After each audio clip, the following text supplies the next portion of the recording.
आज के जलसे आपके सदर साहब स्टेज पे बैठे हुए तमाम कांग्रेस पार्टी के नौजवान साथी, बुजुर्ग हजरात और जहां तक आवाज जा रही है मेरी तमाम पर्दा नशीन मां बहनें, आज का ये जलसे हम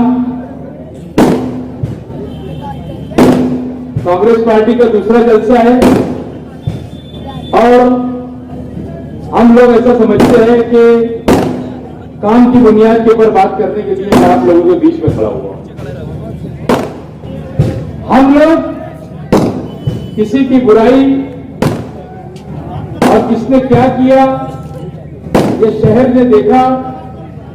एक खानदान को यहां पर 30 साल राज किए, मुफ्ती इस्माइल साहब ने 10 साल राज किया, मगर ये लोग अवाम के बीच जाके एक ही बात कर रहे हैं कि हमको एक मौका दो, हम लोग ऐसा करेंगे वैसा करेंगे। मैं ये शहर की समझदार अवाम से पूछना चाहता हूं कि करने की बात बहुत दूर है, तुमने क्या किया हमको ये बतलाओ। शहर ये जानना चाहता है कि तुमने क्या किया।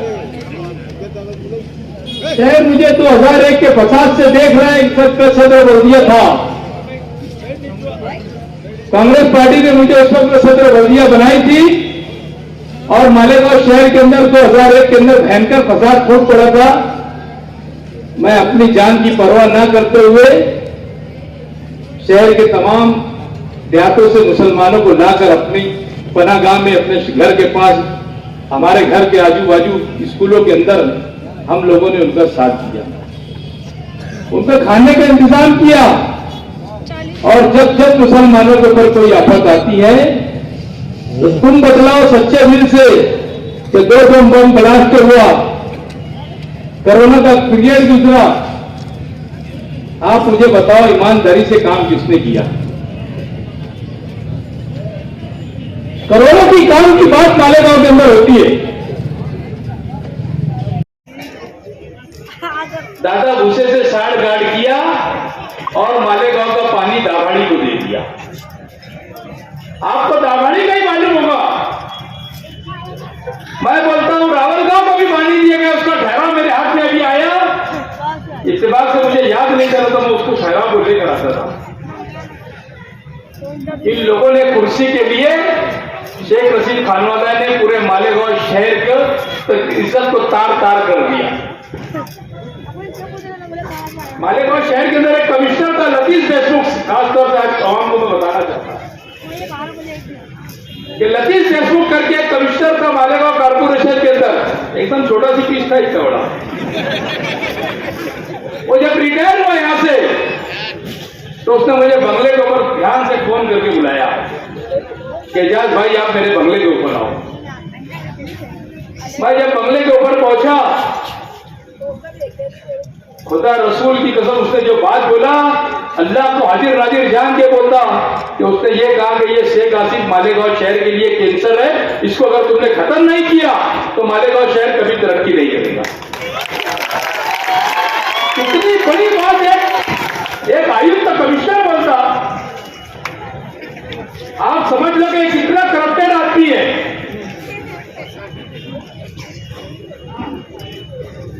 हम लोग काम की बुनियाद के ऊपर इलेक्शन लड़ने वाले हैं। मैंने 17 करोड़ रुपया लाया हूं, अभी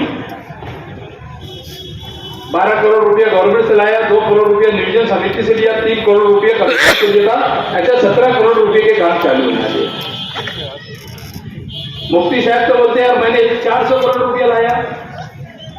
इन्होंने हमको 400 करोड़ रुपये का शहर की आवाम को बता देना कि 400 करोड़ रुपया तुमने कैसे लाया। अगर ये 400 करोड़ रुपये का हिसाब देंगे तो मैं उनकी वर्करी करूंगा। इन्होंने बता देना कि 400 करोड़ रुपये शहर में कहां लगा।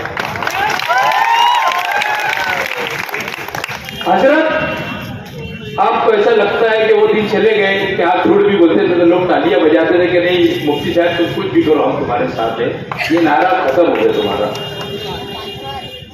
आप लोग आपसे हिसाब पूछेंगे। एक अच्छी आलिम दीन हो आप, शहर गलती नहीं करेगा, आपको मस्जिद की जगह आपको आने में दिन हो, जहां पर लोग किले के लोग हमेशा नमाज पढ़ते हैं, आपको वहां पर मिलने के लिए आया करेंगे।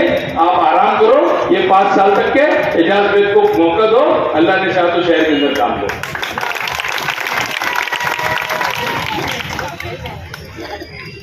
अजीब कहानी है शहर की। रजिस्ट्रार ऑफिस उधर चले गया, बैंक उधर चले गई, एफडी ऑफिस ऊपर चले गई, बाकी यहाँ के लीडरान ने एक लफ्ज को बोला होता कि क्यों गई यहाँ पर, रात भर मां बहने बैंक के पास नंबर लगा के सो रही, बाकी यहाँ के लीडरों को पसीना नहीं आया कि जाकर वहां पर बैंक के मैनेजर को कहे कि हमारे शहर के अंदर भी 2-4 बैंक को खोली जाए।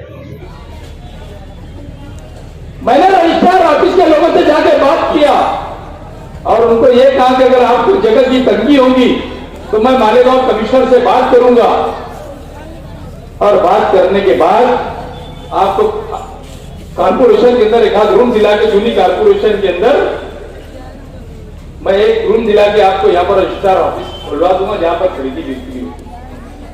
सबसे ज्यादा टैक्स तो मालेगांव के अंदर जाता,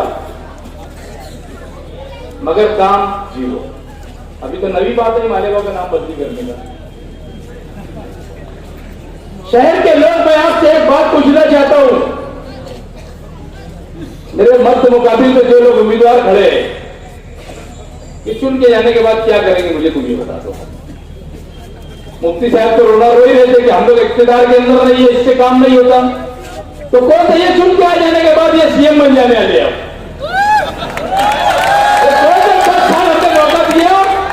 आप कौन सा सीएम बनने वाले हैं? अरे वो हमारा भाई, उसके दिमाग में तुम्हें लगता वायरस है कुछ। इस्लाम पार्टी लाया, अजीत दादा के हाथ से इस्लाम बेच रहा था मालेगांव। इस्लाम बेच रहा, अजीत दादा के हाथ पे पार्टी और इस्लाम बेचने का काम शुरू किया। क्या हमारे शहर के लोगों को मालूम नहीं है कि आप किसकी गोद पे बैठे हो, किसकी माड़ी पे बैठे हो? ये शहर कभी बर्दाश्त नहीं करेगा। ये शहर मस्जिद और मीनारों का शहर है, और ये शहर के ऊपर जब भी कोई आफत आती तो एजाज बेग को लोग याद करते हैं। एजाज बेग अल्हम्दुलिल्लाह खड़े रहता है, हर रोज तो उठ के जाता है, 2 बजे रात, 3 बजे रात, 4 बजे रात। दूसरे लीडर तो फोन भी नहीं उठाते, तुम्हारा पता फोन उठाते क्या? क्या जरूरत है ऐसे लोगों को हमको वोट देने का? मालेगांव का नाम बदली हो जाने में चल रहा है, जब तक हमारे लीडर आ जाए तब तक बयान नहीं देंगे। हमारे मालेगांव की शनाख्त को बेच डालने की बात चल रही है। और आसिफ साहब, कान खोल के तुम भी सुन लो और तुम्हारे हमारे मुहावरे को भी बोल दो। एजाज बेग गरीब है, मेरा दिल का बहुत सेठ है। तुम क्या पार्टी फिरा रहे? तुम्हारे लोग क्या बोलते हैं? एजाज बेग को मुफ्ती इस्माइल ने 1 करोड़ रुपया दिया। आसिफ साहब, आपका नाम मैंने 32 तारीख रखा, आप 32 तारीख है, और ये हमारे मुफ्ती साहब ये अन्ना भुगते आ रहे, क्या लेने कोई 1 करोड़ रुपए देंगे, और तुम नहीं कुछ रहेंगे। तुम्हारी इज्जत और फितरत है। तुम कल तक के ये बोलते थे कि एजाज बेग को मुफ्ती इस्माइल ने कांग्रेस में भेज दिया, वो बाद में कांग्रेस में जाएंगे, कांग्रेस से खड़े रहेंगे। ये सारी बातें करते कि वो फालतू बात करते, इन्होंने काम की बुनियाद के ऊपर काम ही नहीं। मालेगांव शहर के अंदर आपने मुझे नुमाइंदा बना के भेजा। सबसे पहले मैं मालेगांव पावर कंपनी जो आई है, एमटीएसएल कंपनी, आपको बोलता है इस कंपनी को बढ़ाने का काम सिर्फ एजाज बेग ही करेगा और कोई नहीं कर सकता, क्योंकि ये रिश्वतखोर, ये रिश्वत लेते हैं दोनों के दोनों, आजी और माजी आमदार। आज तक एक बात पावर कंपनी के खिलाफ नहीं बोलती। सबसे खराब अगर कोई चीज है मालेगांव के अंदर, आप लोगों को दिल ध्यान रख के बोलना चाहिए। एक प्लेट पुलाव और 500 रुपए में बिकने का काम इस शहर की आवाम ने नहीं करना चाहिए। अगर आपने बिक गया तो आपके जो 500-700 रुपए का जो बिल आप 1500-2000 रुपये आ रहा, ये 55,000 रुपए तक आएंगे और आपको कोई सुनने वाला नहीं रहेगा। मैं जब नींद से बेदार होता हूं तो कम से कम 5-7 लोग, 10 लोग रोज टेली पावर के मसले में मेरे पास आते हैं। कैपेसिटर का मसला हो गया, एमडी सुड मार दिया, किसी का क्या हो गया, ये लीडरान सुनते नहीं है, बात भी करने तैयार नहीं है। हमारे शहर के अंदर एमबीबीएस कॉलेज कैसे आए, पीडीएस कॉलेज कैसे आए? आज सबसे बड़ा मसला पानी का है। वासुल गांव के अंदर 150 एकड़ जमीन है। अगर आप लोगों ने मुझे नुमाइंदा बना के भेजा तो गवर्नमेंट से वो जगह लेकर 350 एमसीएफटी पानी वहां पर जमा होगा और वो पानी के खनन का काम में इजाजत से खुद करेगा। इनको तो मालूम भी नहीं होगा कि वासुल गांव कहां है। मुझे इनको बताओ मुझे वासुल गांव कहां पर है, क्योंकि हमको काम नहीं करने का है। हमारे पास पैसा है, अजीत दादा ने भेजा हुआ करोड़ों रुपया है, मौलाना के पास भी सिंधे का माल है, दोनों के पास बीजेपी गवर्नमेंट से भेजा हुआ पैसा है और वो मुसलमान को खरीदी करने के लिए यहाँ पर भेजा है। तो ये कौन बिकेगी क्या, बताओ मुझे, कौन से वाले बिकेगी क्या? अरे गधे का भी तो रेट 10-12 हजार रुपये होता, तुम्हारा रेट 500 रुपये लगाते ये।